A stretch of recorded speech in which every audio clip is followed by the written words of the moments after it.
Okay, Jai Hind everybody.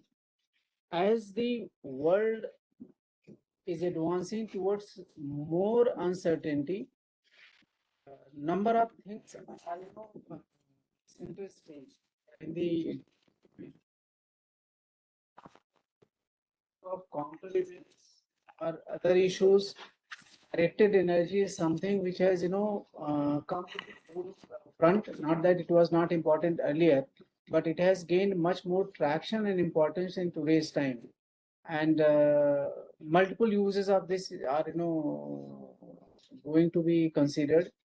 And of course, there are inherent challenges also of high power emission of directed energy, the ranges, dispersion, and otherwise technical issues.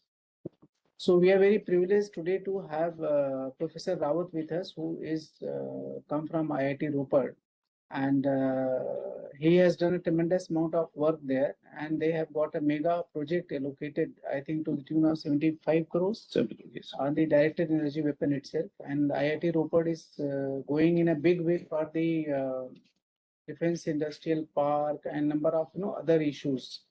And we are also in conversation with them for having the post-graduation degrees and PhDs for our scholars and the serving and retired officers as well. So without much, I request Bhavvi to introduce the speaker, and then thereafter it will be all yours. Correct. Thanks. Thank you, sir. Shri Virbhadra Singh Rawat is a professor of practice for defense and security at the Indian Institute of Technology, Ropar. He has 24 years of experience in government in various positions, to include Additional Secretary Equivalent Post in Uttarakhand government, looking after the defense and aerospace industrial manufacturing policy for the state. He has immense knowledge of working for the Ministry of Defense, the Ministry of Home, the Department of Science and Technology, DPIIT, industries including foreign OEMs, industrial associations, ordnance factories, defense PSUs, and state governments. He is mentoring various industries, MSMEs, startups in technology field to include Industry 4.0, defense, railways, security, aerospace, AI, space, and robotics sector across India. He is a member of various think tanks of the Government of India to include Indian Institute of Public Administration, New Delhi, Manohar Parrikar Institute of Defense and Strategic Analysis, Delhi, United Services Institute, Delhi, and Center for Joint Warfare Studies. He is a Senior Advisor Defense and Security to ARTPARK, IIC Bangalore, Advisor Defense to iHub, Divya Sampark, IIT Roorkee, Member Center for Excellence Studies and Applied Research in Defense and Security, IIT Ropar, and Senior Advisor Technology Business Incubator Foundation, IIT Ropar. He is also the first individual affiliate member, Indian Space Association. He has recently been appointed as a member of Committee for Research Park for IIT Ropar and Director Defense Innovation and Research Foundation, IIT Ropar. Welcome, sir. All yours. Thank you. So firstly, I like to thank the DG for giving me this opportunity and the scale of audience I can see on the view foil and the ones who are present here. The CENJOWS and IIT Ropar, we already have a MOU and we are furthering our MOU into deeper areas, and also we will like to formally invite you to be part of our defense research park in IIT Ropar, which we are coming in a big way. The sanction is already been given in principle, and we'll be opening a big defense research park there, about 200 acres of land, along with the Indian Army, and Western Command is going to be the anchor for that as of now. Now, coming to this subject, I think the subject is also very close to the DG because it deals with the air defense artillery. I will just say that I will today be covering about the directed energy weapon related to lasers only. However, there are other directed energy weapons because the wave, it basically directed energy weapon is a concentration of waves to a particular area. It can be a radio like the high powered microwave, and there are also various other non-military usages which are being done by generally the people in the Navy or in the Coast Guard. That way, there are certain uses which are being done by the commercial shipping also against the pirates. There are some examples which have been used, but I will limit it to the military use of the directed energy weapon and basically to the lasers. Why there is a sudden increase of interest, that also I'll cover here, because it is not a natural progression which takes place in generally the military warfare. It has come about because of a sudden need which has come to the fore because of the recent, we have seen Op Sindoor, and also in the various arenas in the world military, whether it is the Russian-Ukraine war or whether it is the Armenian war which happened. So we have to see it in that light, and why now suddenly there is a requirement of directed energy weapons. Like you see, for the 70 years air defense meant there is a projectile which is incoming or a missile which is incoming, and it has to be countered by another missile. However, those missiles against missile warfare is a thing of past, as we have seen. This during the Op Sindoor, the usage of missile was there, but it was limited to a very precise strike by the Indian Army, and it was more of the warfare of drones. And that is why this sudden need by the armed forces also for the directed energy weapons. What it does is it targets a military, the incoming target with the speed of light. So it is very fast. Second, when we say deep magazines, actually we also say that the magazines never run dry, depending on your source of the power. So unlike other weapon where you have to charge the magazines, here you have to just have the power source and you can fire at your will at any length of time. The cost is the major factor why the DEWs are now being thought of. Whereas a missile costs you in thousands of dollars, the per shot capability can be as low as $3 for a DEW. So imagine a drone of worth 25 lakh rupees coming towards you, and you firing a missile on it, which cost you about 2.5 crores. The economics of war has changed. For every drone he launches, you are paying 10 times the price. Whereas when you are using the directed energy weapon, that means you have lowered your cost. So for every 25 lakh rupees he spends, you are spending 250 rupees. So suddenly it is disadvantageous to the enemy to use those drones against you. So that is one of the major factors why this is coming. And fourth is the surgical precision. It is very, very precise because the laser beam forming is a very, very precise thing. The ranges which it can achieve is the only challenge in this particular scenario, as I will show you in the later slides also, that how India is developing the whole thing.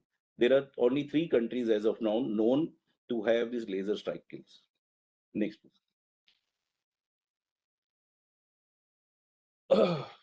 So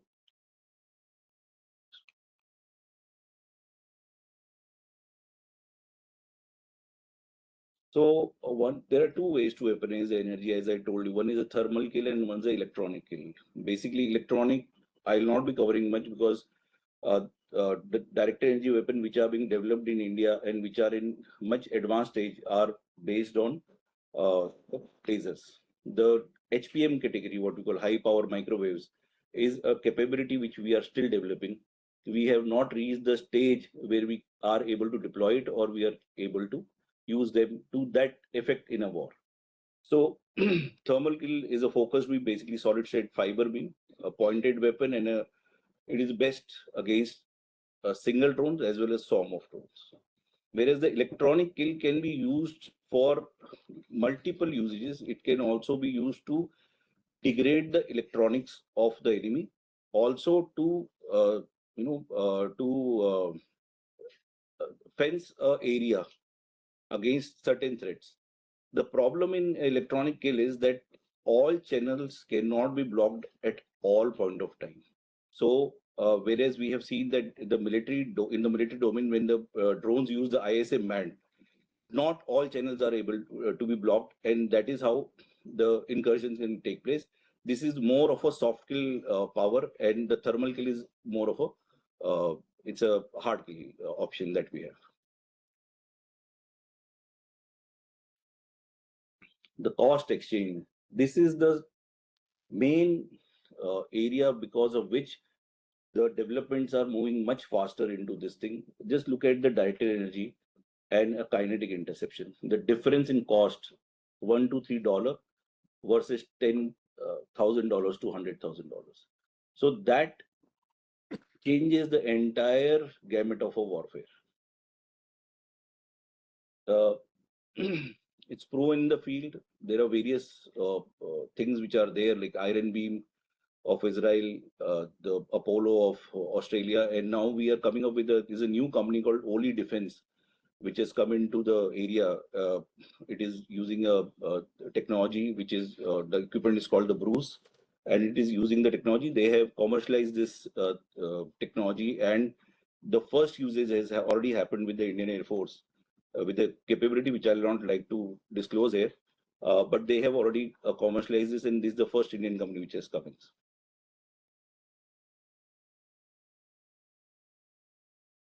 So where it fights, one is the counter UAS, unmanned. Then is the rockets which are coming in. It can neutralize them also. The inner tier of air defense, the lowest cost, because high energy beams also require a lot of power. So at the lower power, it can be at the inner tier, or as in the military parlance, we call it the point defense. They are very, very effective for the point defense point of view. Navy, it can be used, and also for counter ISR and sensor defeat.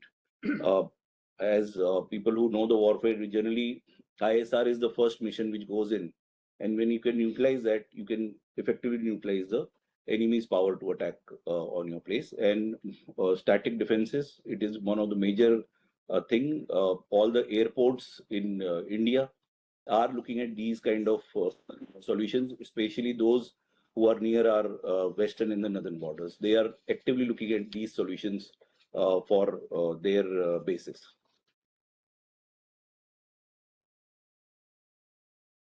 What is the physics behind the directed energy weapons? Firstly, it is line of sight. So the ranges or the areas where it can be used, there is a limitation. However, since it is mostly being used against the air threat, so that disadvantage is also is nullified, because most of the air threats are on a line of sight. Second is the weather and atmosphere. It degrades the power of a laser beam, because laser beam is the most effective when it is concentrated, and due to fog, dust, cloud, these are the effects on the laser. It spreads. The moment it spreads, the concentration, when it becomes low, the power becomes low, or the ranges become low on these things. The third issue is power and cooling, and this is a major issue, because the power coming through, there are 3 or 4 sources of power which it can use through. One is the generators, as we call it. The second is a battery power through various means of batteries, the heavy batteries and all. The third is a combination of both the powers, like the battery capacitor and as well as the your generators, which are heavy duty generators.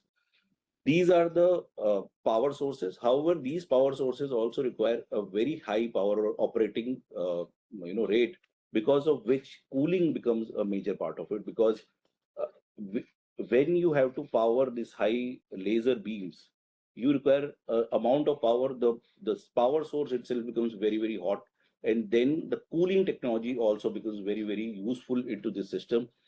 The world over, whoever has made this direct energy weapon, they have the cooling technologies which are par excellence, and that is why you are able to use them, because otherwise for each cooling period there is a gap, and that gap becomes the gap between firing of one laser beam to another. So the lower the gap between the power generation, the lower gap is of your firing capability. And Indian Army today is looking at a dwell time, as we call it, dwell time of 3 to 5 seconds, for which both the power requirements as well as the cooling requirements are immense. The technologies have to be of that cutting edge to achieve that particular goal. Dwell time I already covered, and layered integration. DEWs, like any other weapon, can be used with a layered approach. Like any other AD guns, weapons are used like 3 to 5 kilometers, 5 to 8 kilometers, 8 to 10 kilometers, depending on the ranges required depending on the size of the equipment which is required.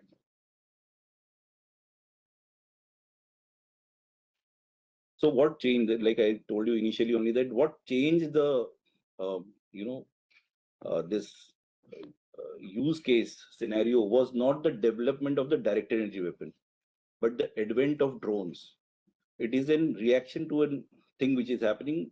The direct energy weapon are being researched, are being used in a limited way since 60s. However, the rapid demand has increased due to the drones which have come in and which has changed the entire mathematics of war. 50 lakh drone killing a 50 crore tank is a disaster for any army. And that is what is happening in today in Russian war also and wars across the globe. This is what has happened even in the recent Iran and US conflict. And this is why the requirement of direct energy weapon, because of its low cost option at the time of firing. The quadcopter FPV drones, the drones are, we all are aware that, there are thousands of variety of drones, and every day there is a new type of drone which is being introduced in the system. To counter those things, it is immensely required that we develop these direct energy weapons as soon as possible. Loitering munitions, rockets and artillery, most of them are either air threats or the ground threats. We are then using the air as a medium.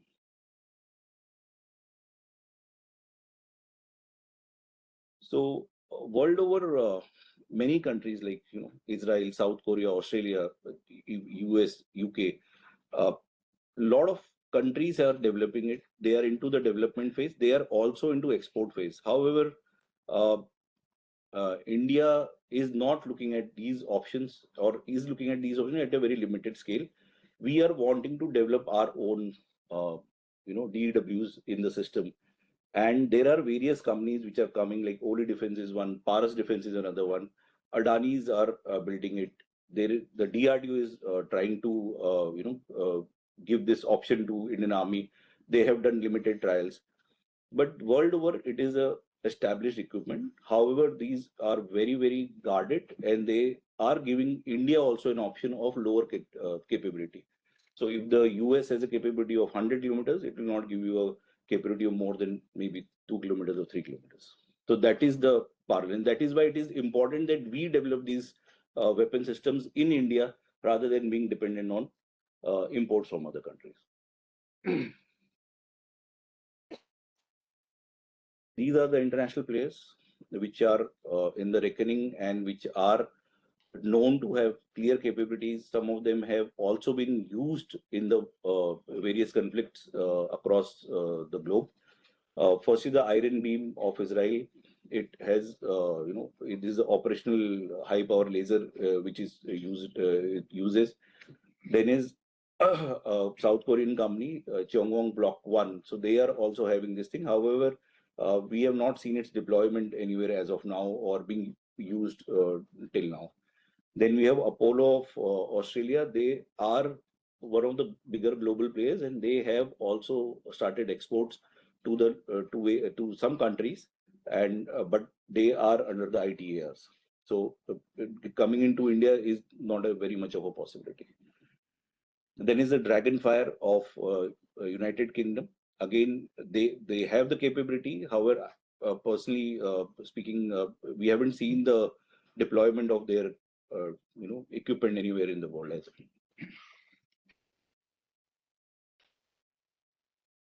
well. For India, why it is important to have these. I've already told you the cost is one thing. Second is the threat proximity. We are always under threat from our borders because we are a country which is we have borders with a lot of countries, and many of the countries are inimical to India.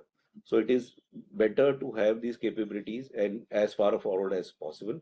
Second is the cost exchange skill that I have already told, and the sovereign technology is a requirement because we are already developing the semiconductors, we are already developing the battery technologies. We are very much ahead into battery technologies as well as the generator technologies. Where is the gap is, one is the lasers themselves, and the second is the cooling technologies, which are required for these operational usages. And as we have now seen, even the space sector has been privatized. So this sector also is looking at this particular thing, because it was mostly guarded by the DRDO, or was developed by the DRDO only. But now we see more and more private players are coming into the system.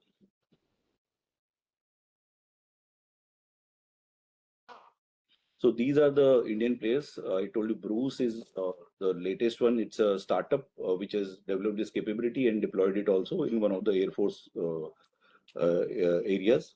Ray Strike 9 is by the Paras Defense. It is a AI-enabled one, which it is developing along with the DRDO. The CEOs by Adani is also in partnership with the DRDO. Like I was telling you, that is DRDO led most of the time. And Durga Mark II, which is under development with capabilities being talked about in the forums, but however there is no paper, or there is no sure demonstration which they have given, which is known in the some kind of white paper, or some kind of details by third-party verifications. So it is not available. That's why it is. I've just written under development. However, they claim to have a range of 2.3 to 3 kilometers in their system. But as you see, the first private player has come. There are others who are developing. Paras, I'm sure, will develop it further along with DRDO, or maybe separately. And then we look at bigger players coming into this directed energy weapon systems.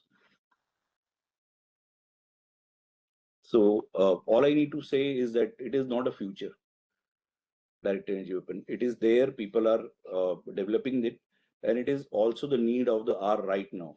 Because if we have, although the government says Op Sindoor is still ongoing, but if we have a next incursions, it is these weapons which will be very, very useful in the warfare between between the western borders, especially. We have one field already in the Air Force. Then is the power scaling, which is required. Now the power scaling, the direct energy weapon don't work in a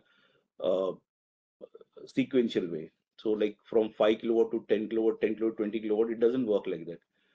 For a 1 kilometer range, if you require 20 kilowatt, for a 3 kilometer range, you may require 100 kilowatt. So it is not sequential. It's like the development of the beam and the power source is not directly related. It is in an exponential manner that it has to go. And DEWs have to be used initially in a layered way along with other weapon systems. We need to integrate them into our system, but they can be used in, at least in the current scenario, they can be used in the the point defenses, as well as we can have a mobile category coming in soon. However, till today we don't have a mobile category of direct energy weapons with us. The window is open. The private sector is developing certain things. There is one more company which I know about, which is based out of Delhi only. It's called Euler Defense Systems. They are also developing these direct energy weapon. However, in times to come, we'll see that which player can develop it faster without the state support, or with a limited state support. That is all I have regarding this particular usage and all. Since the usage of all direct energy weapons today, what is the availability, can only be taken as a point, the capability is only for the point defenses, and to a limited killing capacity of approximately 3 to 5 kilometers. So that is the usage as of now. Tomorrow we may develop it in a bigger way. We may use it in the space programs, or we may use it in ground programs. That is an evolving thing which will keep on coming as we progress in the development of this technology.